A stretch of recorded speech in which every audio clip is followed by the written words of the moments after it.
Hello, my friends, and welcome to tonight's episode of The Strength of Thousands here on twitch.tv/tabletop rules.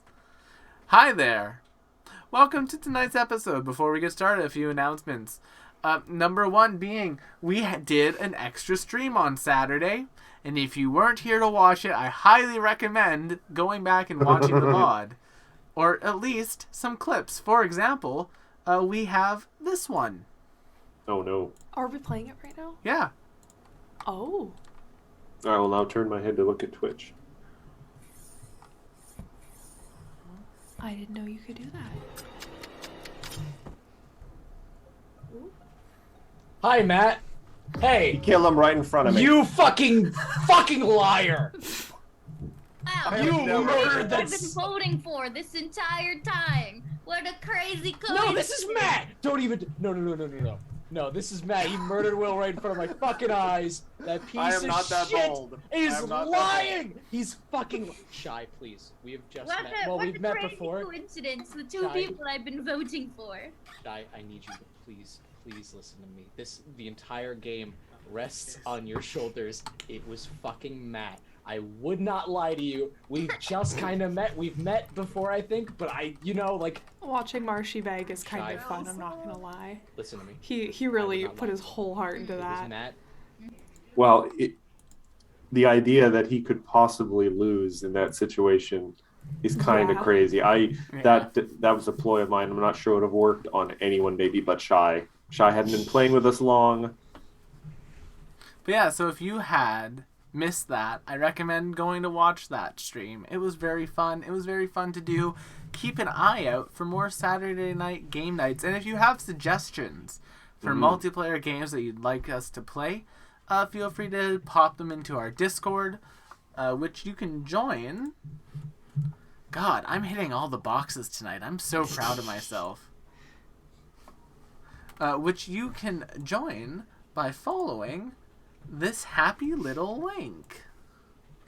It's just a happy little link Just a right happy there. It'll little just be our link. little secret. And you can come and hang out with us on the Discord and suggest multiplayer games for us to play. Probably not going to play things like Cards Against Humanity and Jackbox, just because those are so... They get a little stale after a while. Yeah. Yeah. There's And can be only so frustrating for some people. There's only so many times I can read the bees card and laugh at it. Exactly. So we'll probably These stick to are- more, like, active multiplayer games. Yeah. So with that, we also have other shows on the channel, like on Wednesdays, we have the League of Amazing Adventurers, which you can see Matt and McKenna playing in with me GMing.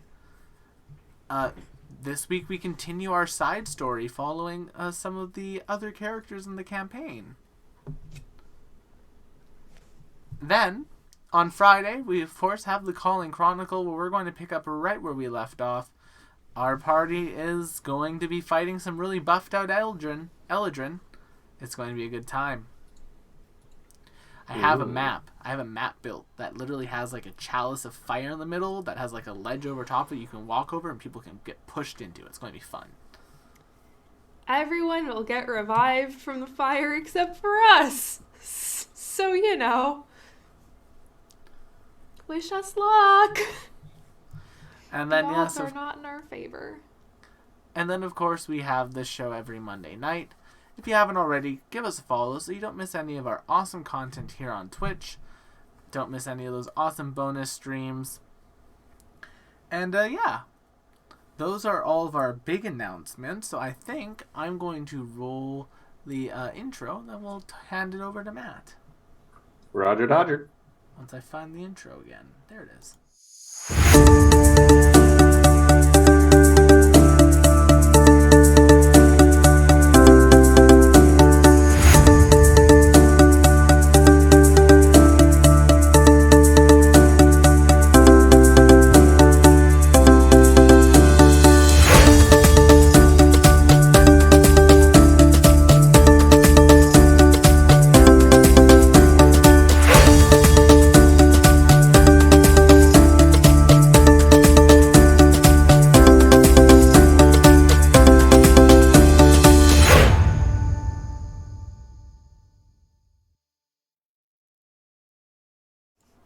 for him. Oh, wrong RP click. Hmm? There we go. I have multiple different things set up now, so if we're missing people, I don't have to fix the cameras every time. Smart. But yeah, Matt, we're back. All right. Now, for those who perhaps didn't join us last week, which was a shame, I would recommend going and watching the video because it was an exciting session. Lots of fighting. Our students at the Magambia discovered that there was going to be a tournament held on the campus grounds. It was going to be a fighting tournament hosted by one of the teachers who had been away fighting in the Ruby Phoenix tournament, and he wanted to bring some of that friendly martial competition back to the campus. So working with the small community of Leshies that live in the campus, they created what was essentially power armor for the Leshies made of wood, which allowed them to act as foes in a three-round tournament. That, through some excellent teamwork and persistence and me remembering the actual rules of this encounter, they were able to come out on top, having won all 3 matches. It was a close thing at times, though. It was very exciting. Though, speaking of our students at the Magambia, for those maybe just joining us for the first time, McKenna, why don't you introduce yourself and the character you play? Oh, hi, my name is McKenna Tynan. I am playing Avi Avi, a little batfolk sprite.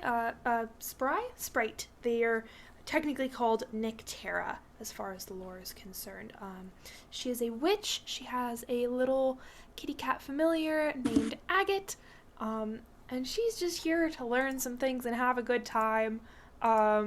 She is currently very, very injured. I think I'm at like 3 hit points. Yeah, I am. After getting downed in one single very solid hit, the first round of the tournament. She's recovering though, and she's in a good mood. So that's her. That's where she's at. Still managed to come out on top, though, as everyone who plays tabletop games know. The only hit point that matters is the last one. Is the last one. And our other player that's actually with us this evening, Will, why don't you introduce yourself and the character you play? Hello there, I'm William Banner, tabletop roles on the internet, responsible for the Toy Swarm in the upcoming Battle Zoo Beastery book, a PF2 book, that I have a monster Bravo, bravo. in. So, you know, when that's out officially, look at that. It's available on DriveThruRPG. That is the one time I will shill for it. This is the 1 week I will shill for this. Yeah, I'm playing Igora tonight, our lovely Gripply summoner, who has a friend named Gamma, who's also a frog, but they're not a frog person, they're just a regular old fae frog. And then I also now have, well, not yet, they're not like combat ready yet, but they will be soon. I'm raising a big black chicken to help me out. It's like a dark chocobo type of thing. Did we ever figure out its name? I think it has been named, no. No, I've never named it, because initially I was going to use it to set off traps for us, but I was told I can't do that, so now I have to You actually... were told that's a monstrous feat of animal abuse and you shouldn't do that? Yes. You were told that. So I need to now come up with a name for it. But, you know, chat, if you have a name suggestion for our chocobo, put it in the chat. And also, I am Matthew Urban. I'll be DMing this funny little session tonight. We have a good chunk of our members off on kind of vacation stuff, so we're gonna have fun with some funny little adventures tonight, some mini adventures. So when last we left everyone, though, you guys had just emerged victorious in the Star Day tournament. We ended things a little abruptly because it was running long, but you guys managed to come out on top. And I'm just going to make sure there's other... Yeah, it's funny, there's no other notes about what happens at the end of the tournament other than what you get. So we're just going to continue with Kiara being the MC of the tournament. She walks out onto the field. She has a couple of the smaller Leshies who don't have any sort of power armor weapons on them accompanying her. One of them is holding a lovely kind of lacquered wooden box. that has some flowers gently placed on top of it, and the little Leshy is very carefully trying not to dislodge the flowers. And the other one is holding a large goblet that seems to have some sort of shiny red liquid kind of sloshing about in it. And Kiara thanks the Leshy, takes the goblet, and presents it to Avi and says, "You seem to be looking a little rough. This might help." I am very rough, thank you. And I drink it without. Really Well, it's this goblet. It's a pretty big goblet. It's probably like the size of you. Um, Oh, here, and you, Avi, I and got you quickly realize though it's just filled with healing potion. There's this is like the the big cup that they use for sports stuff, but it's filled with healing potions, and so everyone on the team can drink sufficient of this to just heal up completely. I actually have a straw for this if you'd like, Avi. Here. Oh, thank you. I sip my health potion. I think I'm going to sit at my 3 hit points and like it. Kiara kind of like spreads her arms and kind of turns you all like in a group to face the crowd, and then with a wave of her hand conjures like a stylized but very heroic kind of like group of headshots of all of you in the air above you, and just says, "Ladies and gentlemen and everything in between, you're Starday champions." And there's like, "Yay!" And you see the other people from the Spire dormitory in the stands are clapping, and Ankroot's in the back with a tiny little flag she made out of a piece of cloth and a stick. Her chicken hopping up and down next to her. Feathers. Yes, little feathers. And Kiara turns to look at you. "And to the victors, the spoils." And she motions to the other Leshy, who hands up the box and takes it. And she presents it to you and opens it at the same time. And inside, you find a expertly, almost unbelievably lifelike, carved glossy black stone in the shape of a corgi.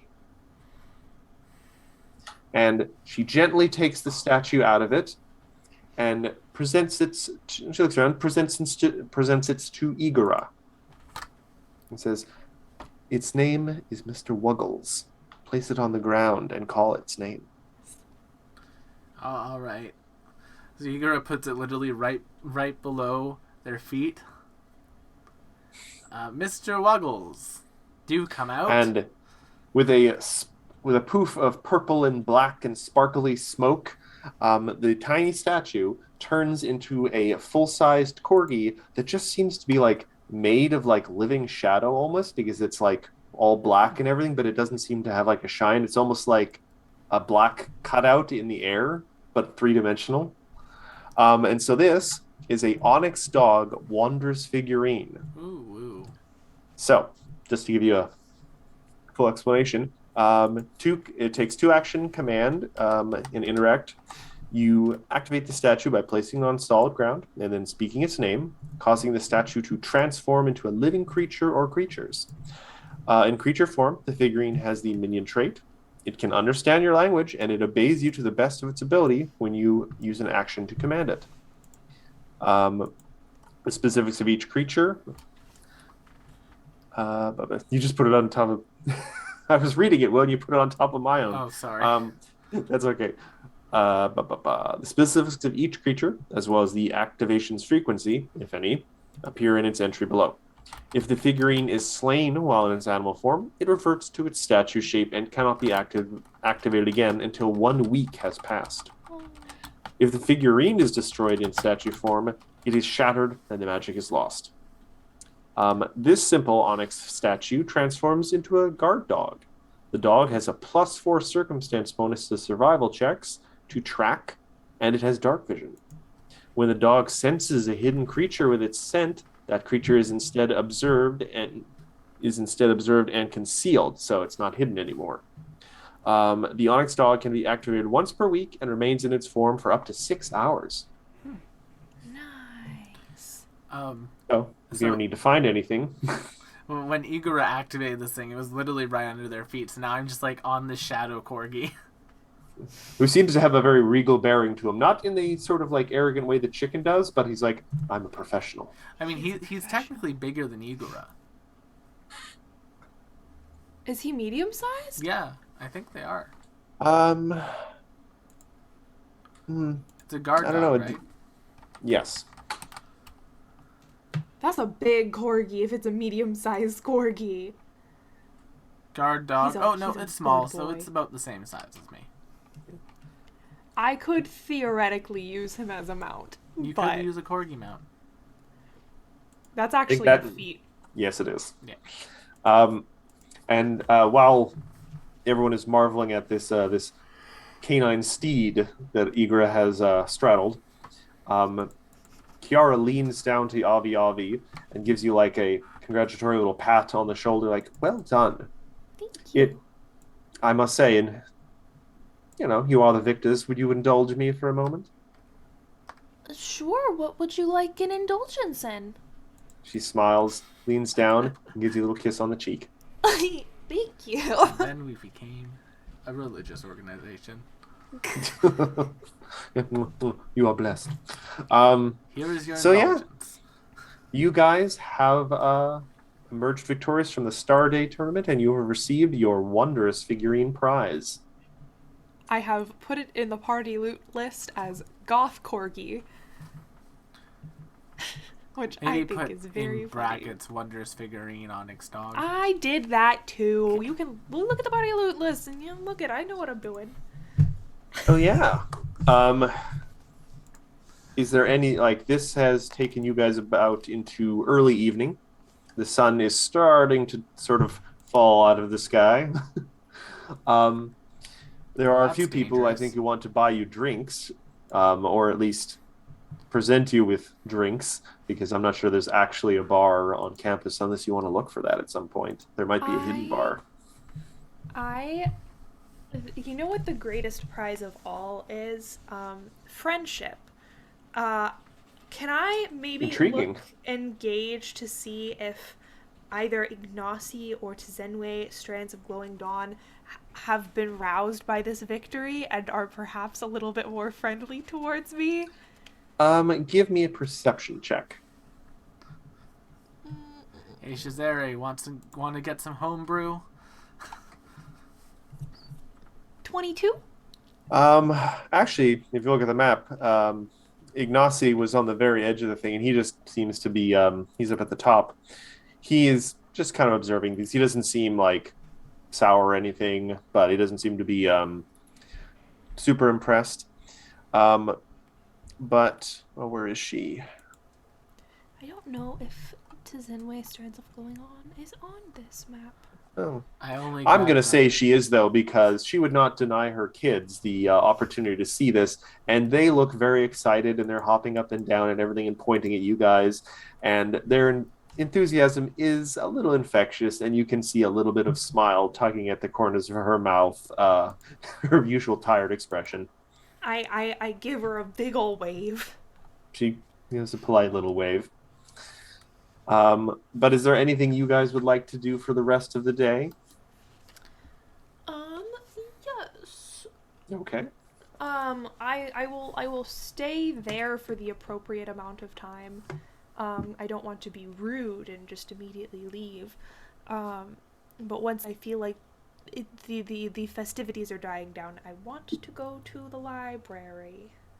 Now, do you mean the ruined library or the library? The library. Okay. I'm not looking to get attacked by bugs while Well, I you am guys on my cleared own. that out.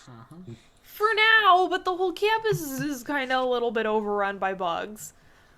All right, Somebody so say we're back that would be, I believe, the Heron Archives. Or, Yeah. actually, you know what? I'm going to double check that. It might be the Arkhorn Library. You know what? We'll say you go to one of them. What are you going to look for specifically? I'm looking at spells that might involve transmutation magic and that are also maybe from the Divine School. Just cross-referencing those two things and maybe putting together a list of spells that are both divine and transmutative. Now, so specifically, then you are looking through books for it. You're not trying to kind of suss it out on your own. Like you are. This isn't so much like something an Arcana check where you're just sitting and thinking, but you're actually looking for books. I mean, I could do both. Library. Yeah, you could spend the rest of the day doing that, I suppose. Yeah. That's all I really have to do for the rest of the day. I can spend the rest of the day doing that. I will make whatever kind of checks you would like me to make. Let me think. You don't have library lore, do you? That would be Don't really have useful. library lore. Oh, what are you doing with your life? I have academia lore. But, you know, actually, yeah, okay, roll me that. That'll help with knowing how libraries work properly. 17? 17, yeah. Yeah, you know what the right questions to ask. You know sort of how libraries are laid out, and specifically, you've heard stories of just the cool way that the library here is presented at the Magambia. So I'm just going to have to do a quick little bit of looking over here. And Matt, you know what I'm up to, yes? I assume. Yes, I do. Okay. But there's a wrinkle that you are not aware of, actually. I'm certain there is, but Avi is very, very curious about something. So you spend a lot of time looking around. You study some very lovely books that are like inlaid with a little bit of gold leaf and stuff, and are in the magical section that's supposed to deal with kind of divine stuff. And annoyingly, a lot of it gets bogged down in tangents about how particular miracles were passed down from the gods and became divine spells and everything. So you end up having to go through quite a few books just to get a kind of comprehensive look.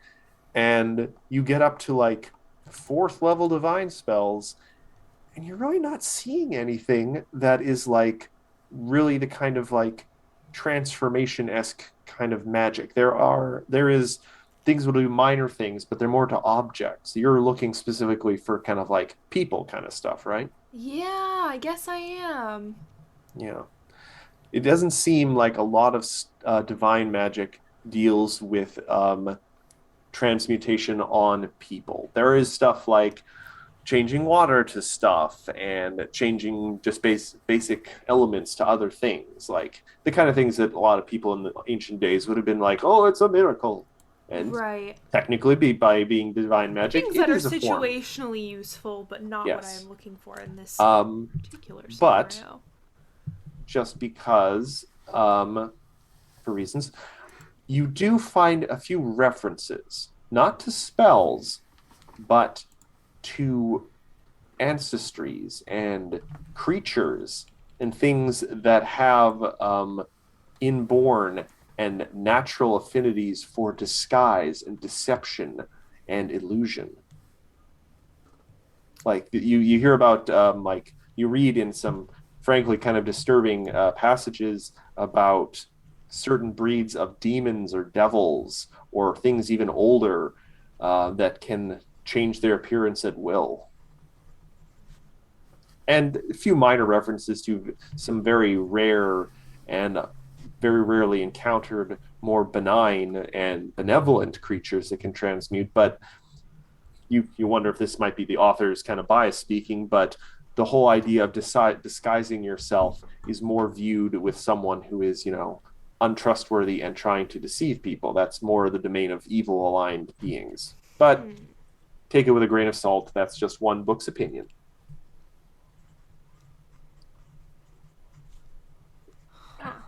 And while all this very interesting academic research is going, as the candles slowly go down, what is Igora doing? Well, immediately after, Yes. and like the crowd begins like kind of swarming the party, Igora probably did their best to completely slip away. I mean, you are pretty slippery by nature. Yep. Just Hey, like, frog joke. They kind of just like disappeared away from the crowd. They let Gamma go for the day. Said, "Okay, Gamma, go rest up, heal yourself up. You got this." And probably for like the rest of the day, Igora is like just walking around the campus, going through every combat in their head, thinking, "I could have done this better. I could have done this better." This should have been done better. This should have been done better. You could have protected them better here. You could have protected them better there. And that's just going through Igor's head. Okay. Yeah. While you're walking around, though this will come up maybe tomorrow, you do see Hebron. He seems to be pulling, one of those kind of carts that's just two large kind of wooden kind of Mm-hmm. things out front where you can just sort of pick up like an oversized wheelbarrow. Mm-hmm. He seems to be dragging one of those carts, and he seems like he's got some sort of apparatus in the back. It's got like some stretched hides, some like gears and stuff. Ibram, do you need any help with that? He kind of turns and seems a little surprised to see you. He's like, "Oh, um, um, not today. I mean, if you want to come find me tomorrow, I may have something, a little fun for us all to do." Sounds like a good time. I'll let the team know. Gives you a wink. I think a lot of us are going to kind of be laid up with some bed rest for the next few days. People got hit real hard today. Oh, I know the feeling. I'm still smarting on my backside. So, but I'll see who I can get together, and then we'll come by. Oh, is a bit of a hot tip for you. I think tomorrow, Okoro is going to be looking for some people. I think he may have gotten his hands on a new board game, Oh, nice. but he's wanting to spend the evening studying the rules. Oh, yeah, I know. There's some really complicated board games that exist in Yeah. the world, like Three Dragon Ante. That's hard. Aye. Then there's all the ones that involve, assembling those tiny little figures and painting them and the like with all the dice. Those are complicated. Oh, yeah, Taxes and Maxes. It's an Abadarian game. It's a good time. Yeah. A little time consuming to prepare for. A little bit. But, there's only... I got to get this set up. Ah, okay. See ya. See you tomorrow, maybe. Yep. Oh, I hope I don't get us killed. I probably will. It's my own fault. I need to be better at protecting people, and then he keeps walking, continuing to spiral. Eventually, you do find your way back to the dorm as everything's are closing up for the night.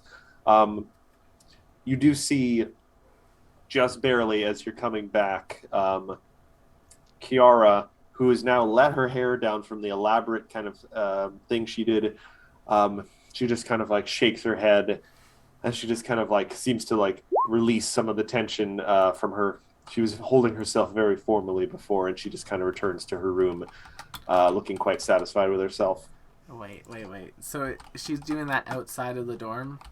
Well, she walks back into the dorm from somewhere else. She seemed like she was away because you walked around for quite a while, and it's now become, evening and things are getting dark, and now she's just now returning to the dorm. As she's going in and like kind of like undressing, Ego's just like, Kiara, let down your hair. And then just keeps walking in. Way ahead of you, darling. Sorry, the opportunity presented itself. Have a good night, Kiara. You did a really good job emceeing. Yes, today. Oh, nothing compared to the performance you all gave. Oh, no. Simply wonderful. Yeah, everyone, like Benji was awesome. Avi got some good hits in there before she got hurt. And then Ophelia did really well too. Like, everyone really rocked and rolled. They all did really great. Don't undervalue your own contributions, my little friend. You may not feel like you have accomplished much, but things may have been very different without you there. I know, I wish I could have stopped them from taking a few more hits, but you live, you learn. Anyway, Kiara, I'll let you get back to your night. Have a good one. She turns back and kind of walks over to you and kind of like, I hate to use this phrase with Kiara, but kind of squats down so she's a little closer to your eye level. And she gently kind of puts a hand on your chin. And what was I going to say here?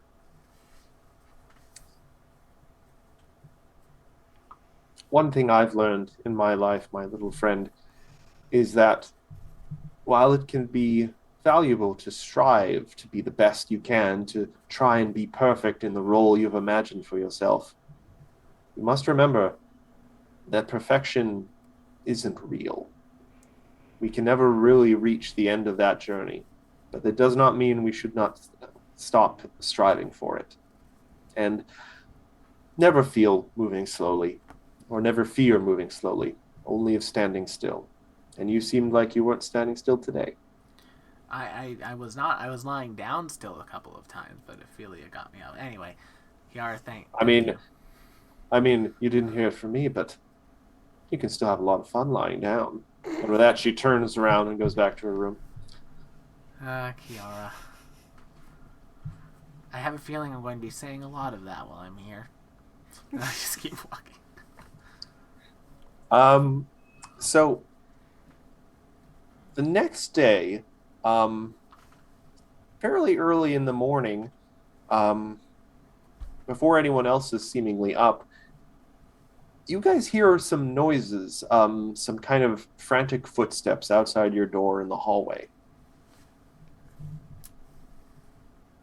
What's wrong, Anchor Root? How did you know? I guess. So yes, I guess. Stab in the dark. Igora pops his head out into the hallway, and you kind of see Anchorroot looking even more kind of out of sorts than usual, kind of racing up and down the hallway, finding the few things lying on the ground in the hallway, like a chair or something, looking under it, despite the fact that she can see perfectly well under the chair, wringing her hands and running back to the other end of the hall, and then running back and doing the exact same thing again. Is everything okay? She like snaps around, like almost jumps off the ground. She seems very agitated and nervous. And she kind of spills out sort of word vomit and just lets you know that Feathers seems to have gone out of the dormitory without her supervision. Oh. Oh. So I didn't realize she needed to be supervised. well, she's a wild animal. She's curious about the world around her, but she's so small and oh god, oh god, oh god, and she just kind of collapses onto the ground and seems like she's not going to be any help in looking for the chicken. Igor's door okay. closes for a second, and then it reopens, and like the chicken is just like walking out by Igor just pushing it. I need you to be emotionally supportive now, please. Oh, Igor, I don't know if Actually, the big rooster walks over to Anchorroot and kind of puts its head like right in Anchorroot's face, who kind of snaps up and looks at it. And you guys get this weird moment where the chicken just kind of like stares into her soul, seemingly. And she does seem to calm down a little bit, but she also seems kind of transfixed by the attention of this rooster you almost notice, has it gotten bigger? Yeah, I've been feeding it an awful lot. But it just seemed, and then it just sort of plops down next to Anchorroot and just like, and she just kind of like pats it gently and like, okay. All right, well, we'll go go ahead. and find Feathers, and you can stay here and look after Igora's friend. Igora's friend really needs a name. We haven't figured out one. So listen, maybe you can brainstorm. it took hypothetically in another story I was reading about this girl who had a dragon. It took her like 25 episodes of it to name the thing. So I think I'm doing pretty good still, personally. So yeah, if you guys Interesting, want, I don't know what book you're talking about. Anchorroot manages to tell you that she probably thinks the chicken probably hasn't gotten too far. It's a small little thing and probably doesn't stray too far, but she's in a no position to look for herself. She's like twitching and everything still. I grab her a blanket, and while I'm back in my room, I think I checked out some books from the library for the spell scripts to look at. Like the kind of encyclopedia type textbooks that have lots of pictures of things. So I'm just like, I leave them open, be like, don't rip anything, but learn. And grab an extra blanket and like... I'm suddenly now imagining the spell scripts learning to turn into very simple emojis. They turn into a thumbs up for you. I love that for them. I also give them a little claw up. So yeah, if you guys want to give me a perception check to look for chicken clues outside the dormitory. I summon Gamma. Gamma, help Can I have me. Agate also look? Sure. Would that be my same perception? Oh, thank you, Gamma. You know what? Matt? Well, actually, that is an interesting point that we'll bring up later, but thankfully, Igor got exactly what you needed. You guys takes you only a couple minutes, but you do find some little chicken scratches in the earth that sort of to lead around the far end of the dormitory where there are less windows. And you do find feathers. Um, they have wandered close to the soaring spire, which is near your dormitory where it gets its name. Um, he does seem a little frantic, like he seems to be a little agitated that he managed to wander outside and doesn't know where he is. So you might have to try and just catch him. May Igora look to Avi Avi and say something? Avi Avi, the chicken doesn't know I know this trick. I'm going to cast Tame. All right, I'm just going to roll a d20 here.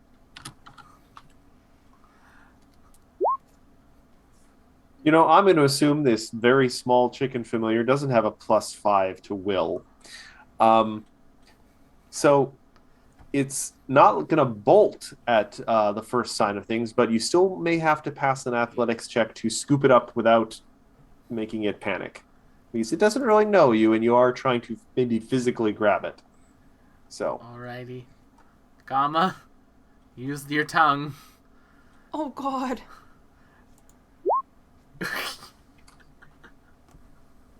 You managed to secure the chicken with Gamma's tongue. And the poor Feathers seems so kind of not understanding what has happened when it gets grabbed by this tongue that it doesn't even panic. It's just like, what? It just gets moved and put onto Gamma's head with like a tongue seatbelt. You're like, yep, okay, this is happening. This is happening now. And you guys managed to return the lost chicken to Anchor Root, who makes a high-pitched squeak, hugs her chicken, thanks you profusely, and then bolts back to her room. Yeah, we tried not to ruffle any feather. Okay. I make sure to prestidigitate the frog spit off of Feathers before returning. That's very fair. While you guys are standing there, though, you get the weird tingling feeling like you're being watched. Then you turn, and doing a very terrible job of concealing themselves are Tozane's two little kids. Oh. And they seem to be looking at you guys, and you almost see like there might be some little gears moving in their little heads. After a moment of sort of gathering their courage, they approach you guys. They want your help with something. Today is their mom's birthday, and they want to throw her a surprise party. Like a little party, just like a little surprise. That's so sweet. And unfortunately, it seems like, and this immediately becomes apparent as they try to kind of talk over each other, explaining it, they seem to have different ideas, and they start bickering about it, and so they are not making any progress on it. So they want to get your help with it. I think I know who can help. Lamusi Yao, the head chef, maybe she can make something really yummy if we ask nicely. Yeah. That seems like an excellent idea. Oh, sorry. But as you guys are going, and also as you try and talk to the head chef, it seems like planning this party and arranging it will be no problem. You won't even need to do skill checks. The real problem is the kids following you guys, seemingly like peering over your shoulders at everything you do, and constantly bickering and arguing. And looks like they almost may derail this. You may need to deal with this with either a diplomacy check to try and get them to calm down, or a deception check to just distract them. Okay, here, I got so, this. Again, back to the familiar. If I were to say, be like, don't you want to play with a nice sweet kitten? And distract them with agate, would I be rolling with my deception score or something else? I think it would be yours. then Oh, there's but no point. don't worry about it. Igor, I got a very good diplomacy thing. Yeah, I just kind of like say, oh, wait, hey, guys. Okay, you guys, you Um, both have ideas, but, like, let's chill it out. Let's take it slow. We can get the best of both worlds. and because you rolled so high, also, I'm just going to bring in how the book actually thinks you're going to handle this. Is the diplomacy check is to get one of your Spire dorm mates to help distract them. So Essie wanders by, and she's like, "Oh, I've been reading a book on child psychology," and you convince her to help. Essie. Well, at least it wasn't Kiara. Is Kiara Um, bad with kids? No, I just like the thought of Kiara learning child psychology. I mean, she is learning mortal psychology, and children do tend to fall into that bracket. It's fair. But So yeah, you guys managed to get a lovely little like sweets platter, though the chef subtly lets you know that yes, this is the kind of thing that Drazane would like specifically. interesting. Likes sweets. Right. How much do we owe Well, you? sorry? How much do we owe you? She's like, oh, don't worry about it. This is something we like doing for students on their special days anyway. And you guys bring it back to the dorm. You present it to her, and she seems grateful to the heroes, specifically for helping the kids. Please, both of you, though, give me a perception check. Uh-oh. 15? Avi, you get the distinct impression this is probably not an actually surprise for her. The fact that the children were out of the room and left the dormitory, she probably was like following the whole time and was like, oh God, what are they doing? I had a feeling she would But probably not leave them unattended. she's doing her best to look surprised for her kids. So, Oh, I give her like a little thumbs up. as you were returning to the dorm for the party, though, you did see near the because the dining hall is near the stage. By the stage, you thought you saw Igor a glimpse of Habram setting up what he had in the cart yesterday, and you get the impression that if you returned there after the little party, you might find him ready to go. Avi, I'm a dumb frog. I totally forgot I was supposed to help out Ibram today. Do you want to come and help me out a bit? Sure.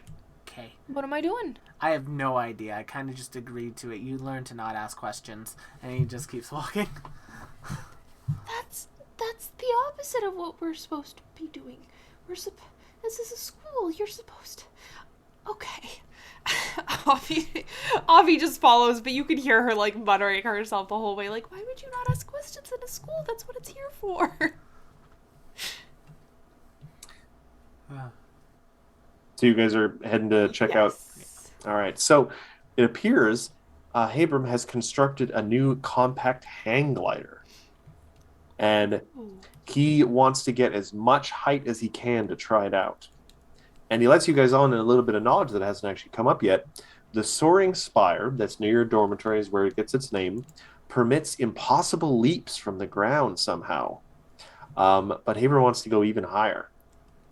So what he wants one of you guys to do is to leap to the peak of the soaring spire and balance there with your fingers interlocked. And he's going to leap up, land in your hands, and then you guys can help launch him even higher into the air.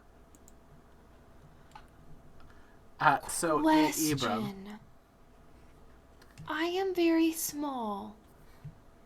What size is Habram? Abram is a dwarf. So he is a medium-sized creature, a little stocky. And I should let you know that this will probably play into that. It does require, this is going to be a acrobatics. When you're up there, you have to balance on top of the soaring spire, and then it's an athletics check to give him that boost. So what I'm hearing is Gamma. Yeah, probably. Alrighty, Gamma. I can balance up there, but I definitely couldn't. He's a full 2 size classes larger than me. All right, so it is going to be with the weird properties of the soaring spire, there's no check to get up there. But once you're up there, it will take a acrobatics check to balance and not fall off. 18. Okay, yeah, things go well. So Abram's like, haha, and he kind of locks himself into his little hand glider thing, and he also leaps up now, and he manages to get the landing right into Gama's kind of webbed little hands that he's put together. Now, I need an athletics check from Gama as well. I'm going to use a hero point on that yes, if it please. failed. Do you only have a +2 to athletics? Yes. Oh no. Oh no! Oh no, my Gamma, it's So- broken. I thought you were strong boy. I mean, yeah, but the thing is, Gamma's only trained in the skills that I'm trained in, Oh. and Now, I'm not trained in You didn't get a athletics. critical failure, so you didn't like accidentally like tumble him to the ground, but he just doesn't get the heights he was looking for. But while you guys are helping him with this, not to the level of success he wanted, but another member of the dorm kind of wanders up. It seems like it's a busy day for everyone. Shizere is here to witness the the glider action, but also after Abram kind of returns to the ground and wanders off, muttering about making adjustments to the glider. Shizere, do you have some time right now, my friends? Yeah, I think so. I don't think Abram wants to do that again right now. So He's a bit probably- he's a bit of a perfectionist, so he'll be tinkering for hours. But I have my own, shall we say, endeavor that I'm hoping to solicit your aid with today. Now, I should say up front, there's a little bit of mischief involved in this. I'm trying out an idea I dreamt up last night for a new brew, but it requires a very special ingredient. A rare, it's a type of rare and a magical cricket from Coraday's office insect collection. Delicious. She's got plenty of them. She breeds them. It says weird to say breed the insects, but so what I need you to do is to stealth your way in there, or a little deception if you feel that is more your persuasion. And then once inside, acquire it with a bit of harmless thievery.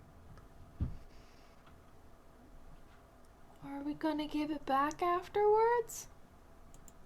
I will not lie to you. I will be crushing up this cricket and using it to make booze.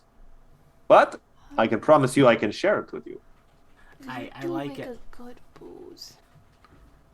I mean, But Corday will be so mad if she finds out. from what I hear, these things breed like rabbit turtles Then why are they so rare? because they only like to breed under certain conditions, like the little terrarium that she keeps them in. Need a saxophone. I don't know what that is, but it sounds jazzy. I guess we can give it a try. Yeah. All right. Pretty sneaky. So you do have a choice. You can literally just try to sneak in completely unseen with a stealth check, or you can try to impersonate someone who comes and goes from the Heron archives regularly, where her office is. I like that. I can do that deception. Can you do that for both of us? I mean, you could both do you could each do a different thing. Yeah, then I think I will have to, because there is no way in hell I am lying to get myself in here. Granted, it's not really a lie. I was just at the Heron Archives the other day to do book research, but... I mean, yeah, we're just here to continue researching about the bugs showing up all over campus. That is a success. By the way, chat, I know Will's out of a hero point, so if anyone wants to be generous, now would be a good time. You know what I will do? If Igora is lying to get us in, I will just hide somewhere on his or Gama's person. Gamma does have multiple stomachs you can hide in. I would rather not. I will if I have to. What if we got you a tiny But I diving think suit? that will be a stealth check. Yes. 19. That is a success. So while Igora goes in the front, seemingly weighed down with books that he actually hasn't read but seem appropriate for the Heron Archive, you find a single window push open slightly, and you manage to bat wiggle your way inside. So now you guys are in, and thanks to a crudely drawn little map on a napkin that Shizare gave you, you know which of the terrariums and which crickets to do. So it is going to be a thievery check to pick the lock. That I can also do, hopefully, and I have Gamma hero will points, so- aid. Oh, Okay. thank Gamma you. does not aid. Never mind. 12. That I'll hero won't point succeed. It. I'll hero point it. Fuck me. A 13. You hear a voice from behind you. And you do find Corday standing behind you with a kind of more bemused expression than anything else. And she just says, "Remind me to give Shizare detention later." Do you mind if we take one of these for booze, though? Because that would be... Okay. She kind of just looks at you and says, "Get out." Okay. That's fair. That's fair. Kids these days.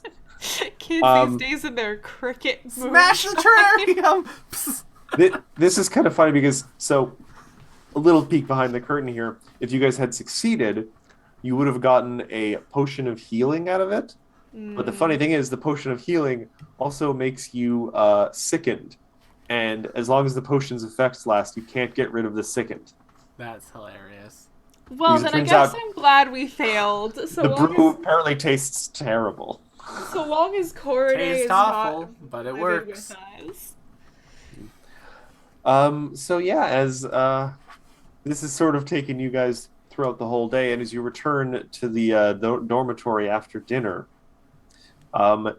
you find set up in the kind of common area in the middle there, a table has been pulled out of nowhere, and Okoro has set up his new board game. Oh. Make sure I'm getting... Oh, pardon me. Her new board game. No, male. Okay, he's just a very pretty man. Okay. Okoro, I don't know if we have. I'm not sure you guys have met him either. He is in the Unjatai. Gotcha. Is he in Okoro. the NPCs tab of our little information? Probably, yes. How do you spell I the don't name, see Matt? him. Okoro. Here, I'll pop it over to the map so that Yeah. everyone can see what Okoro looks like. Very fresh-faced young man. Yeah. Now you guys look at the board, and you guys have seen like astrology charts with less lines and circles and weird arcane things on them. And he's very excited for people to play it, and he wants to like set up like a bi-weekly game night with it. But he hands you what seems like at first just a small like rectangle rule of paper, and then you realize it's like an accordion thing, and it just kind of folds out into like an 8-part brochure, double-sided. And you're like, oh no. Oh. Listen, I know Um, this is supposed to sound like a bad thing, but this is where Avi loves to be. She loves little bits of fun information. Okoro, That's her maybe whole maybe deal. next time we can play Settlers of Teldore. Hmm. Oh, how do If you you play? if you can find a set with all the pieces still, the chicken keeps taking one of them and hiding it. Yeah, those... So to understand the rules, someone is going to have to pass an occultism or society check to decipher writing. Guess who has as high as you can be trained in level 2 in both of those? Oh, thank goodness, because I am a dumb boy. I will do occultism, and hopefully I roll better than I have been rolling. Oh, yes, 25. I was looking at the 13. Avi, that is a critical success. Fuck yes! So not only, actually, you know what? Igor, roll please for one of those yourself too. Because Oh actually, boy, depending me on and how my you... -1. Okay, so you don't win a game, and somehow you found a way to get negative points, which Okoro didn't think was possible. But not only does Avi Avi win a round of the game, um, you discover something kind of interesting. Um, and you heard during Okoro's explanation of this board game that they picked it up at like a garage sale or a flash bazaar in the city. And you find that one of the rules pages actually is a cipher concealing a scroll of augury. Oh, The fuck? shit. Yep, I will point this out to him. which is a level 2 scroll. Because I guess, I don't know what school augury is. I don't even know if I can cast it as It is an divine. arcane caster. So this is of no use to me, so I will point it out to him and see if he can use it. Divine and occult. So Ophelia could cast it. Oh, that's true. Ophelia's not here. Augury scroll, you gain a vague glimpse of the future. During the casting of the spell, ask about the results of a particular course of action. The spell can predict results up to 30 minutes into the future. So you guys can do some limited future telling. It's how you guys were navigating the maze in the metal building in League. Yeah. Does he have anything to say about the scroll? No, he's too concerned with tallying up his points. Oh, that's fair. Hey, Okoro, I guess think I'll I hang got on to it. negative points. What? How Yeah, is that see? possible? No, like What? look, see, like He takes a moment to study it and realizes, yes, you've got negative points, but he's like, this doesn't seem possible. How are you? You rolled 6 ones in a row. That shouldn't mathematically. I mean, the probability of that is so low. I mean, I'm just happy that this doesn't. Yeah. Maybe One of the I others, should've- one of the others, dormmates is like, how did you win the tournament with luck like that? I mean, by I being don't very think good winning... at getting beaten up while my friends did all the work. That's not true at all. You did a very good job at the tournament. I think that had less to do with luck and more to do with skill, personally. Anyway. Before you guys go to bed for that night, after the game kind of dies down, Essie kind of takes you guys aside and wants you to know about something. In a couple days' time, you guys, specifically your little group, are going to be undergoing your first masking. To advance to the rank of attendants, initiates must craft a mask during their first masking ceremony. So basically, you guys are being informed that you have graduated from your junior level. Oh. The ceremony involves genuine and often lengthy work, as the students each craft a mask under the eye, sometimes with the aid of their teachers. Fuck. You will each be presented with a blank mask, and you'll be going through the ceremony with your own mask. Although made of plain wood with simple eye slits, the masks have magical transformative potential, you've been told. Containers of cloth, beads, feathers, and metals will all be provided, and incorporating these materials along with shaping the wood allows initiate to focus their experiences and aspirations into the mask's final form, magically shaping it beyond what mere craftsmanship can produce. All the other initiates from the Spire Dormitory will be attending as well, and several teachers will be there to guide your work. So, yeah, that'll be happening in a couple days, just to let you guys know. And she kind of like awkwardly gives you she attempts to be formal about it, but she's also excited for you guys, tries to give you each a hug. Like, congratulations. I've seen how hard you guys have worked. Really proud of you all. Oh, thanks. And you see in the background, Jazari kind of like rolls his eyes a little bit, like, proud of them? Well, He's not degenerating you guys, just like, Essie, why are you proud of them? Technically, she was the first person we really Yeah. met on campus. So, or the first student. SE does recommend that you guys take some time to consider what form you want your mask to take. Interesting. So, it specifically says in the notes for this, we can set aside time between play sessions or during play sessions for the players to discuss what masks you might want to create. So, we may move this to when we have everyone here. I think that would be a really cool conversation to have on stream. Yeah. So, just to give you guys a bit of a heads up. I guess For reference, is there any indication that we are allowed to know yet as to like what the different add-ons to masks do? No, it's just that Effect, or is it all it is cosmetic? the act of creation itself with each person brings its own kind of unique effect to the masks. You guys can decide ahead of time, what materials you want to use and what shape you want to take it, but something magical might happen along the way. Are we able to bring our own materials to add to the mask if we want to? I think that would probably be acceptable. Great. Igura has an idea. Yeah, she does point out that by hook or by crook, a lot of the masks end up taking like animal shapes.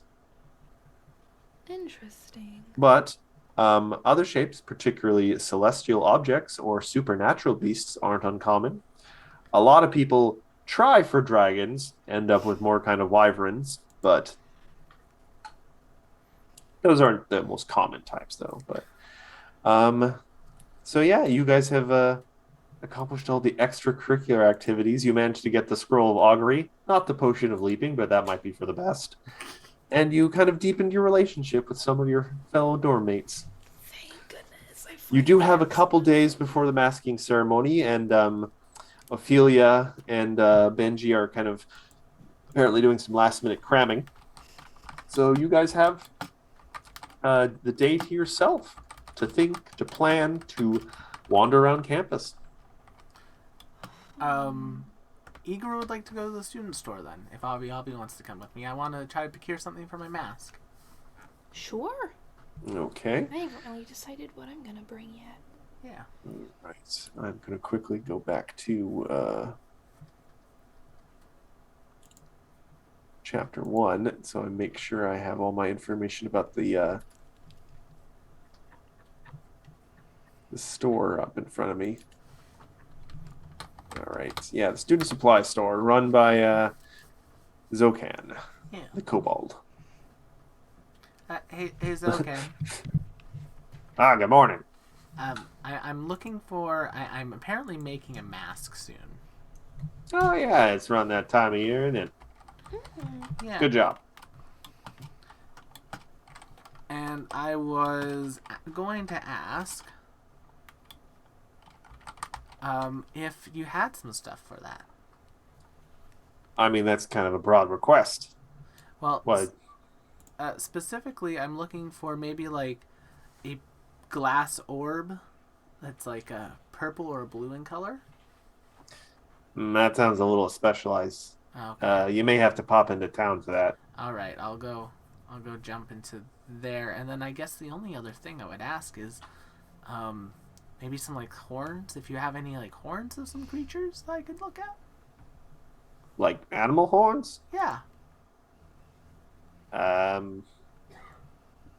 No, I'm afraid that's a little specialized for me too. Sorry, I got adventuring gear. I got alchemic items. I got some basic kind of held items. I got things you wear, maybe up to like what some people might describe as third level. Oils, potions, scrolls, wands, Okay. and some staves. In terms of animal stuff, I can probably make some recommendations. I know some suppliers in town. Yeah, if you can, that would help me. That would help me out a lot. Yeah, he recommends what sounds like the Hunters Guild or something.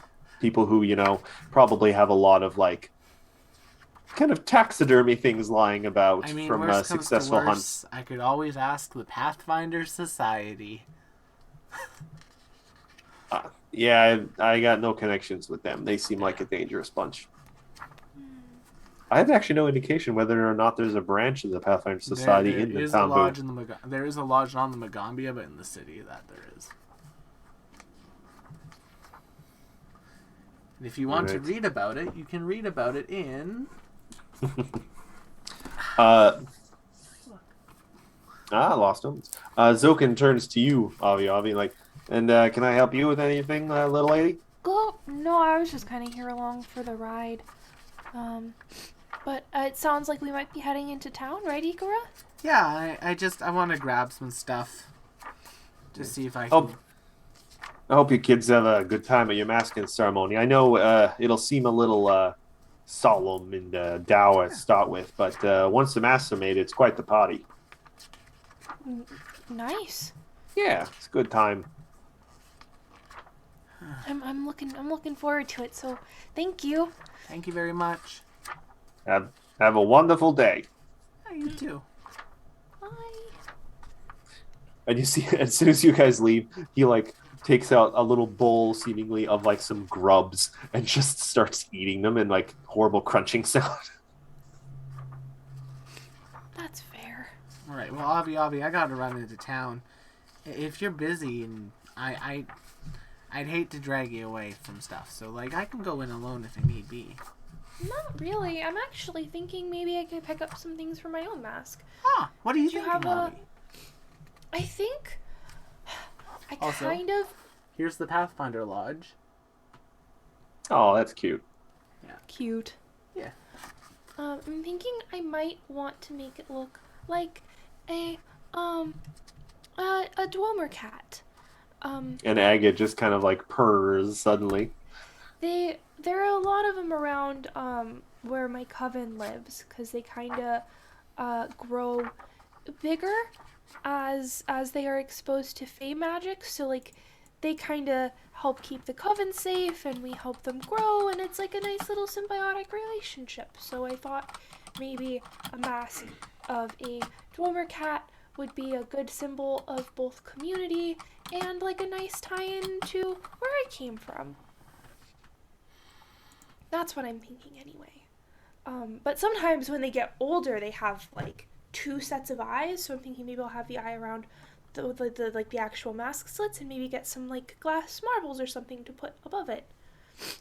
That could be very cool. But we'll see. We'll see. Okay. Maybe a little clay to help set them into the wood. We'll see. We'll see what we can find. All right. So you were looking for clay and for glass beads and horns. Yeah, like marbles, or like, what are they called? Like cochabons? Like they're like marbles but flat. Okay. Well, Nantambu does have a thriving artisans kind of quarter. Do we have the map of? I don't think we actually have a map of Nantambu in the thing Not here, in do the we? book. No. So I'll just say you guys just wander into town. Give me a quick society check on either of you, or perception to just find your way without too much trouble. Can I roll Nantambu lore? You certainly could. Yee. Yeah, there's the artisans quarter is not difficult to find, even with a 15. You're like, oh, I know exactly where that is. There's like very specific buildings that are the section. There is one specific one that is actually a very large chimney from like one of the largest glass makers in the city. Once you get there, you kind of realize, ooh, that might be a little fancy for us. It looks like they do real high-end stuff, but all around them are like lesser shops and places where students who are just practicing their craft sell like less ambitious works just to try and get the practice in and earn their apprenticeship kind of stripes. So yeah, you could get all sorts of like glass beads if you wanted, Igora. Nice. I just want a decently sized purple one.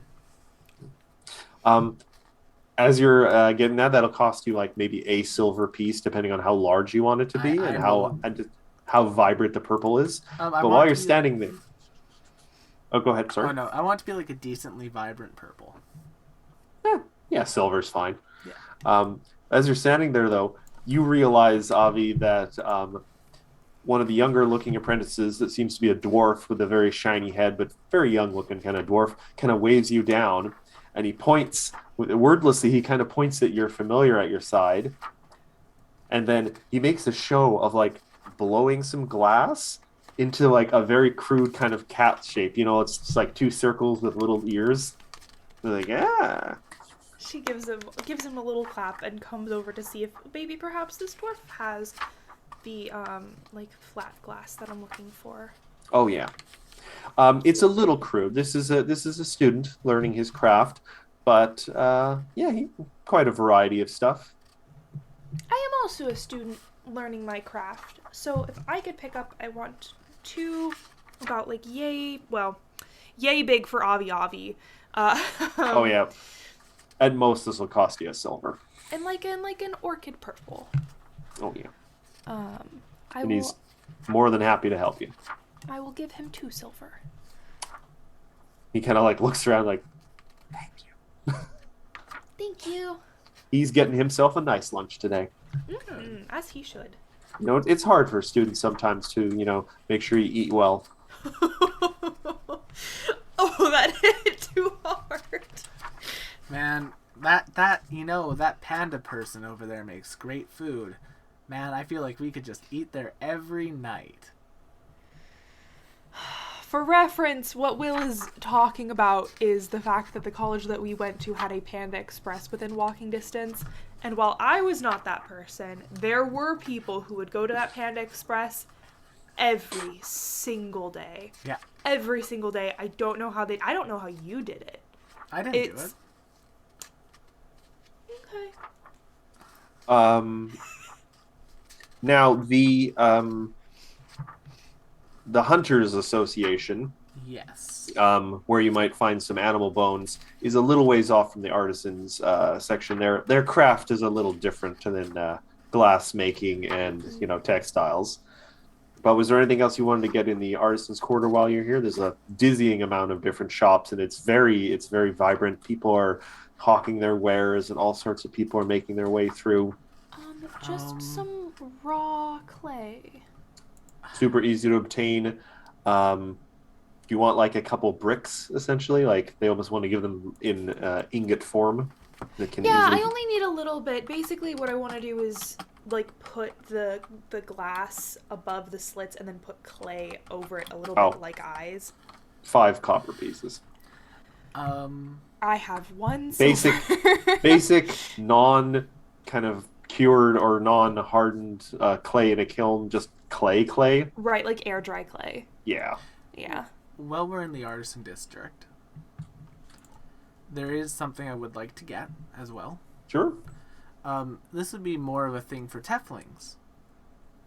But I would like to see if I can get some gold horn caps. Oh, there's a name for that. Is it leafing? Yeah. This is so silly. One of my few DM tangents. You guys know from Star Wars, the original Star Wars, in the cantina, you see at one point an alien who looks just like a red devil with horns. Yeah. The Devorians, I think they're called. Mm-hmm. There's a Devorian character in a book who reveals that a thing in the culture is that for festivals and stuff, they will like put gold leaf on their horns and everything. And I just found that kind of a neat detail. That's cool. I don't know why I went on that tangent. I love the X-Wing books. It's a fun little bit of lore. I'm not sure if they're even canon anymore. I don't know. Oh. Anyway, Yeah, I'd like to get some. now, just some. are you gold. looking for actual gold, or are you looking for something that's more approximate No, looking? actual gold horn caps. Okay. There's a number of jewelry kind of shops. You do find the first one you kind of stumble onto is called the Crown of Stars. Seems to be run by a pair of gnomes. Hello there. It seems to be a married couple, and they both seem to have those kind of jeweler's glasses pushed up on their thing. and they seem to be oddly enough kind of high. Like they're like standing up over like the counter, and you kind of realize, oh, I think they're on stools behind the counter. Hello, I was wondering if you could help me find some things. Oh, sure, my friend. What can we do for you today? Yeah, I'm looking for gold horn caps. He kind of looks up and down, like, are you one of those horned toads we've heard about? And Uh, his wife just kind of looks at him like, oh my god, you can't ask that. no, I'm a member of the Magambia. We're doing our masking soon, and that's kind of what I'm going for. I should have actually asked you about this. Are you guys walking around with your beads displayed? Yes. Yeah. Okay, yeah. It's like, oh yes, we're always happy to have clients from the Gambia. We're very big fans of the place. Big fans. His wife just kind of nods. But yeah, so I'm looking for some gold horn caps, and then I also noticed. Now look over, I'll probably like see some like nice little earrings. Like I'd like to purchase those like blue looking sapphire earrings as well. If that's okay. Oh yes, yes, of course. Now, I should specify though, in terms of the caps, are you looking for something thin and maybe moldable to to customize for on the spot for the horns or what have you, Yeah, or are you that looking for probably. more solid things? I haven't found the horns yet, so probably something a bit more customizable would be good. Okay, okay. They spend a couple minutes just getting something ready behind the counter, and they essentially come back with what appears to be almost like a little kit with some hammered, very soft and very thin, almost kind of like tiny sheets of gold Mhm. that can be probably molded and with just a little bit of work because gold is pretty soft, especially when it's this thin. And they do also bring down the sapphire earrings and put them in a nice little box for you. Thank you. Now, I'm trying to think how much this would come out to. I know. I'm worried about that.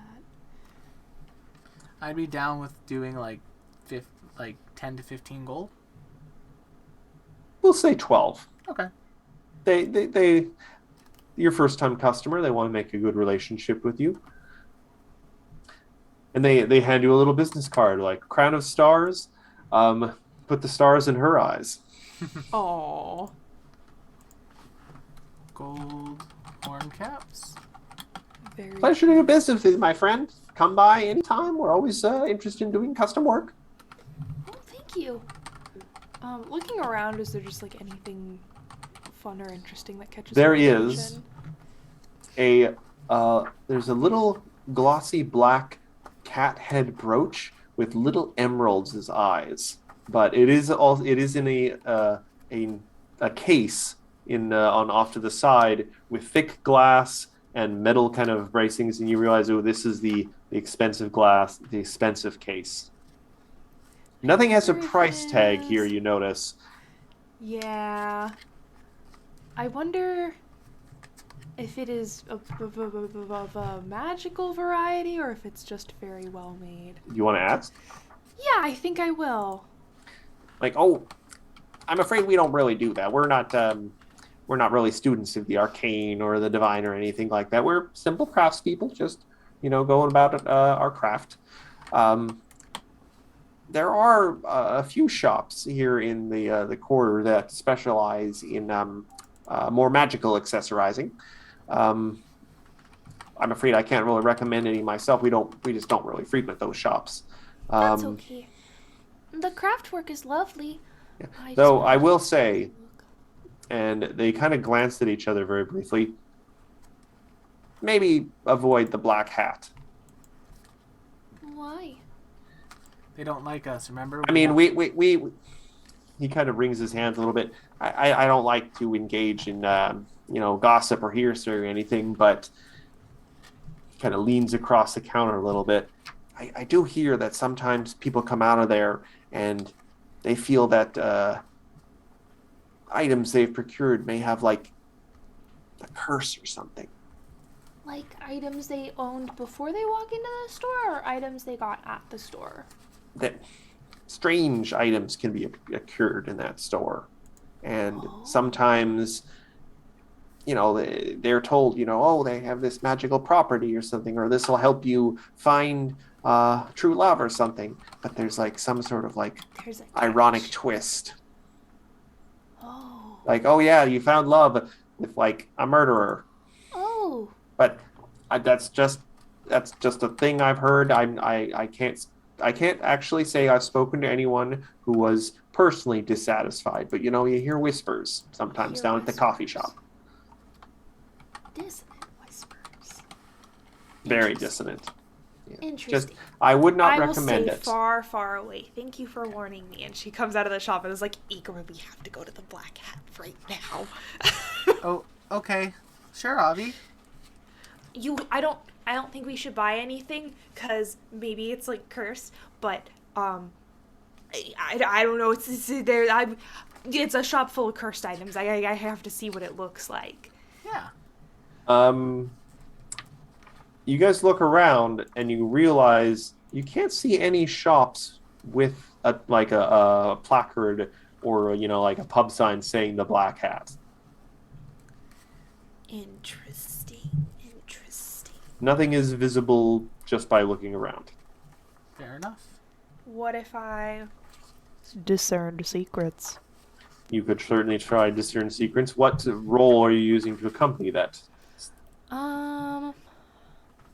Well, let me ask you, would it be, I guess it would be a seeking role, technically, which you could ask for whatever skill check you wanted for You know what? that. Because you have it, I would say Magambia lore or Nantambu lore. Ooh, Because this is interesting. a Okay. possible, a landmark of the city in a way. So I have a +1 to this. Only an 11. Darn. Well, you know what? You do find it, but it takes you a good portion of the day now, and you're just so intrigued that you keep kind of dragging Igor through the market, following any sort of odd sign. You think, oh, this scratch on this building. I think I heard somewhere that's like a sign to it. And eventually, before you even kind of realize it, you make your way down this long kind of alley, and you find yourself outside this little hole in a wall that seems to be like just a door built into the back of another building, and it just has kind of a glyph of a black crooked hat above a door. And it's kind of dark out now, and you realize you guys have been looking for this for a couple hours, and it is starting to get dark. And not a couple hours, most of the day.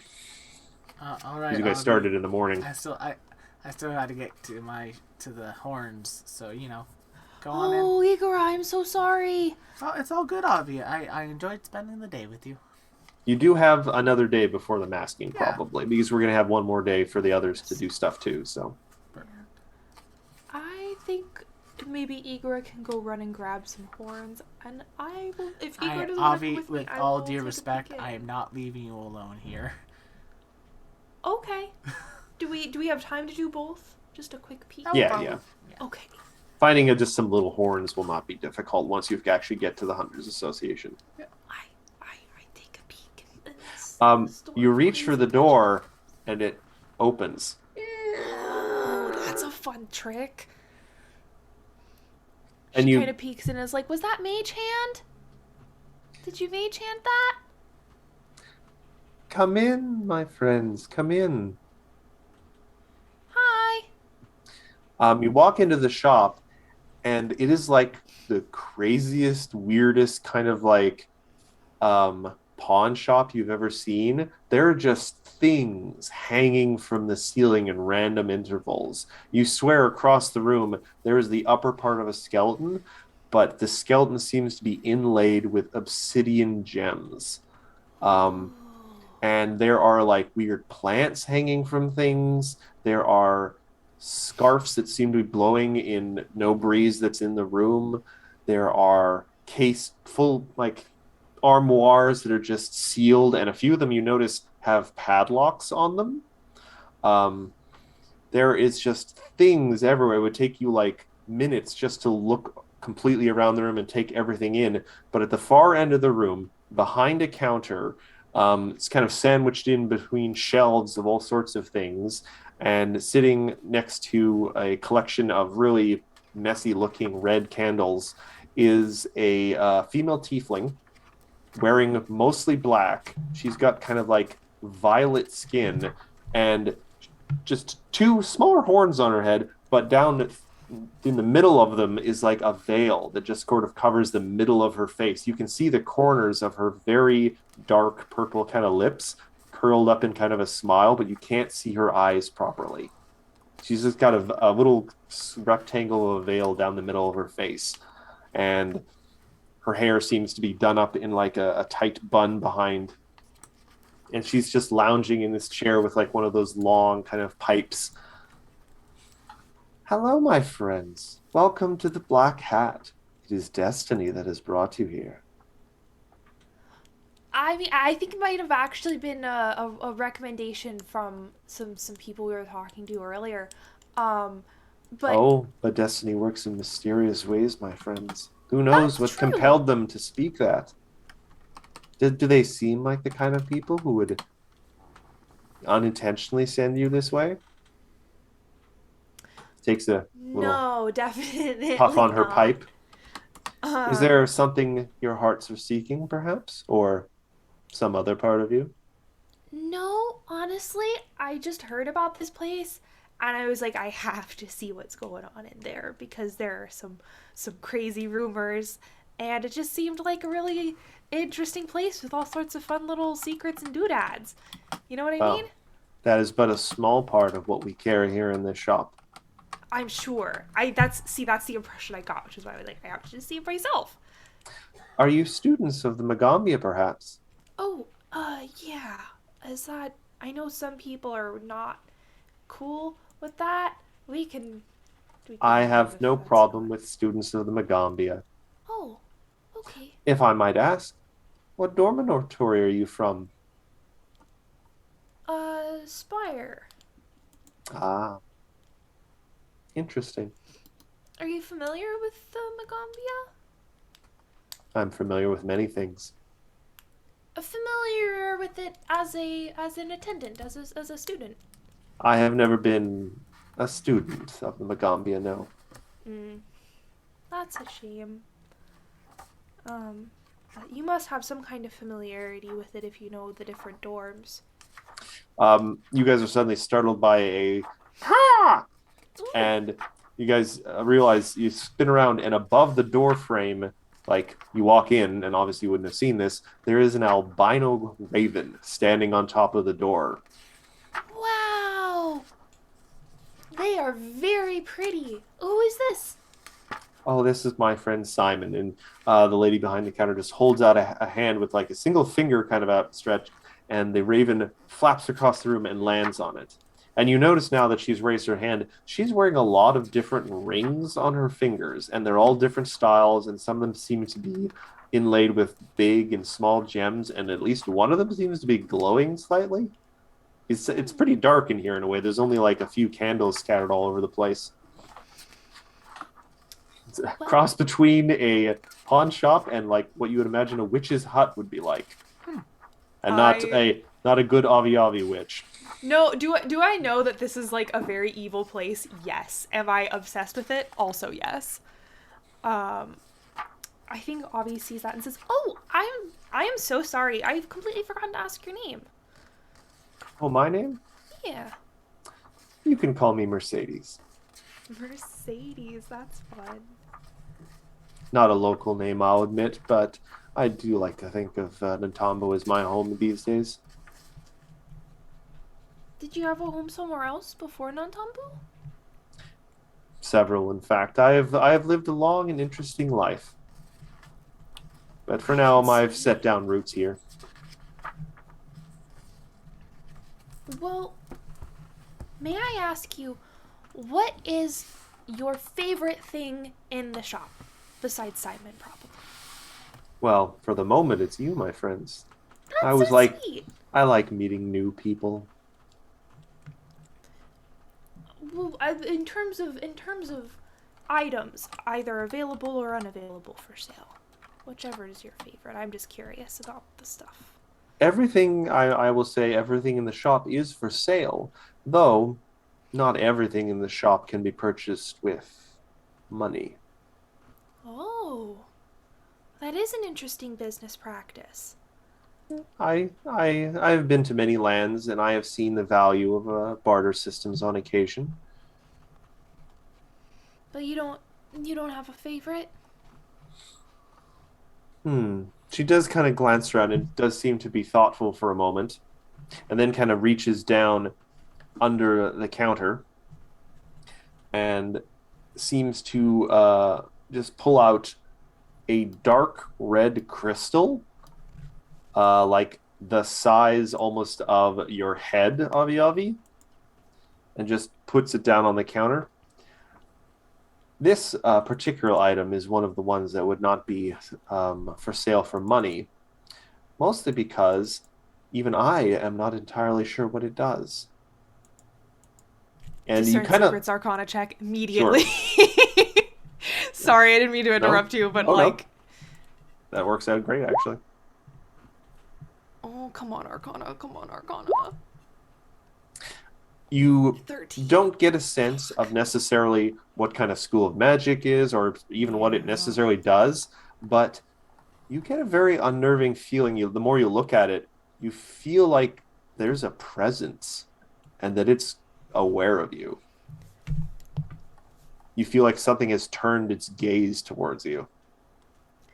For a seemingly inanimate object, I do get the impression that it knows I'm here and that I am looking at it and that it is looking back at me.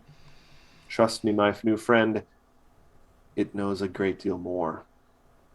And she kind of puts it back under the counter. And Simon just, ah! Do you know what it is? No. I found it in one of my travels in the hands of a dead man. Oh, that is macabre. Yes, especially because he was still moving around.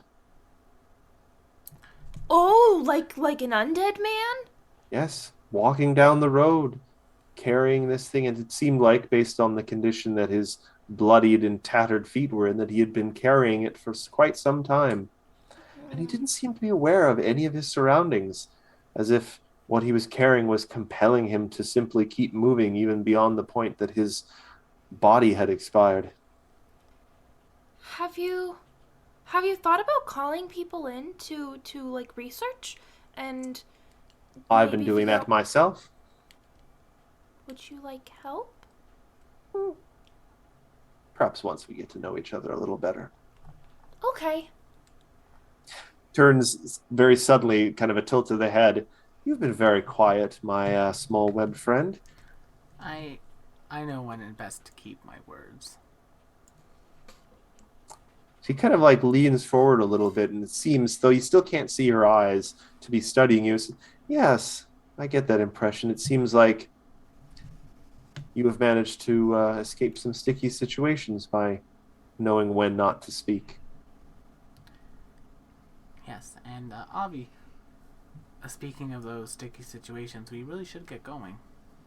Oh, yes, I am sorry to visit and dash, but we gotta pick up some stuff for Magambia stuff. But it was really nice meeting you and seeing Simon and your store. So, I mean, you know where to find me, so if you ever want help with anything. I look forward to welcoming you back into my shop. As you guys just about to leave, though, he says, "Oh, one other thing. If you happen to see Kiara, tell her I'm still waiting." Yeah. Oh, that sounds ominous. Can I discern secrets and do like a perception insight check? Sense motive? Sure. Sorry, Will. No, I am not shaking my head at that. For sense motive, it is perception, right? Yes. Yes. She is a little unreadable. goddamn. It's not helped by the fact that you still haven't seen her eyes. That's true. I just can't roll above a fucking 4 today. It's fine. To the sounds of Simon still cawing, you guys close the door and are back out on the street. That is some cult level shit right there. Um, I did not feel comfortable in that spot, Avi. Oh, I'm sorry. I'll go alone next time. No, that's even worse. I don't know. She seemed nice. She was very chatty. All right, but I worry about Kiara though. it's getting late. You know what? We can grab the rest of our stuff with everyone tomorrow. Oh, I think we can still get it now if you wanted to. Give me a society or Nantambu lore check. Go ahead, McKenna. Beep beep beep beep beep beep beep beep beep beep. Are you You know what? fucking kidding me? You know, just through an anecdote you heard once from one of your relatives, you were once a young little batling listening to your elders from the top of the stairs, as they were sitting around having, some whatever bats drink late in the night when the adults are talking about stuff, that they once went to the Hunters Association late at night in Nantambu, and there was a rip-roaring party because apparently the people who make a living out of hunting dangerous animals and monsters and harvesting them for stuff tend to live pretty hard and drink late into the night. So you get the impression, yeah, that the Hunters Association is probably still hopping right now. I relay that to Igra and say, Oh. not only will there be horns, there will probably be a good time to be had. All right then, let's go and grab some horns. Mulled insect juice. I like that, chat. That is now canon. I was thinking like fermented honeysuckle nectar, but That's more for polite. mold insect. That's what they serve, at the beginning, like sherry. So yeah, you actually can guide Igara very quickly to Hunt Association, which is a little ways from the artisan section, but you do eventually find a building that above the door is like the skull of a gigantic crocodile. Yep. It looks kind of yellowed with age, so you think, oh, this is actually probably pretty old. And inside, you do find an interesting mix of like butcher shop, taxidermy, adventurers guild, and pub. And there is just crazy crap all over the walls. There is like paintings of people fighting big monsters. There are skeletons and horns and some not terribly well done kind of stuffed heads of creatures. You think there is a literal basilisk's head with the eyes gouged out on one of the walls. But yeah, you see a person across the way talking to what appears to be like some customers, and they have a whole bunch of bones and tusks behind them and some questionable looking meat. Yeah. I kind of just wait my turn, and then once they're done helping that person, I kind of like walk up. Excuse me. The person at the counter is a full-blooded orc with half a face full of tattoos and a bone driven through his nose. He's like, hello there, little ones. What can I do for you today? You need something? I need to buy some horns. We got plenty of that. Looking for beast horns or something a little more exotic? Maybe exotic, bestial. And then I'll just describe it. I want like some like smaller like black horns that kind of go like this. Oh, so kind of wavy, almost like an antelope. Yeah, like almost like an antelope, but just like very small. Do you want it envenomed or devenomed? Because The- I should let you know, venomed, you need to show like some sort of a license to deal in that kind of stuff. Devenomed, please. I'm not. That's a lot easier. Yeah, that's no problem. He gets you some very nice horns. Like his little counter here seems like kind of a crude operation, but the goods are high quality. It looks like he is good at his job. Thank you. These they are a little bit specialized. They're not just white tusks and stuff. So that will probably set you back 2 silver for a pair. That is fine with me. That is everything I need for my mask now. And if anyone's figured out what it's going to look like. He kind of looks at you guys, and he kind of seems to be taking in the fact that you guys look pretty young. And he reaches down and hands each a piece of jerky. Oh, thank you. Kids need to put Thank some you. meat on your bones.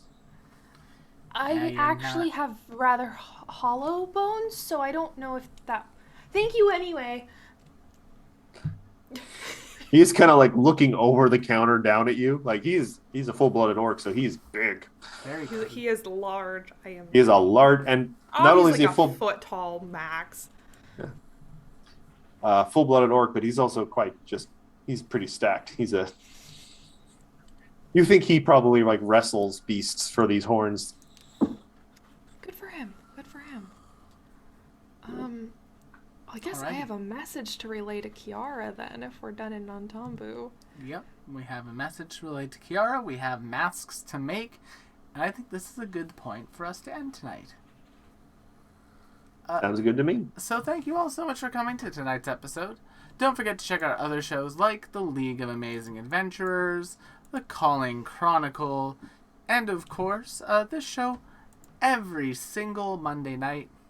Thank you all so much for coming, and we'll see you all on the next one. Bye-bye! Tune in for the masking ceremony. It's going to be eventful.